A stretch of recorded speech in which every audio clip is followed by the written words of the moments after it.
আজকে অত্যন্ত আনন্দের সাথে আমরা জানাচ্ছি বাংলাদেশ জামাত ইসলাম এবং ছাত্র শিবিরের থেকে অনেক সংখ্যক নেতাকর্মী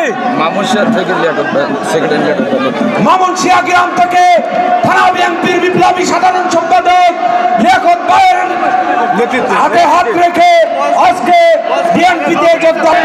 ফেব্রুয়ারি মাসে জিতেই যাবো, আরো চলে সবাই বলো রানী ভাইয়ের, শীতল ভাইয়ের, রাজ্জাক ভাইয়ের, মজিদ ভাইয়ের, সবাই বলো তালি দিয়ে। আপনারা দেখতে পাচ্ছেন জামাত ইসলামের থেকে আজকে আমাদের জামাত এবং শিবিরের পক্ষ থেকে আজকে আমাদের এখানে যোগদান করলেন অনেক নেতা করবে, তাদেরকে বরণ করে নিয়ে করতালির মাধ্যমে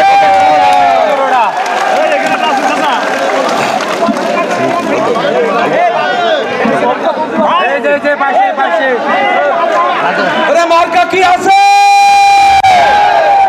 সামনের দিনে সব মার্কা খবর দেবে, মার্কা কি আছে।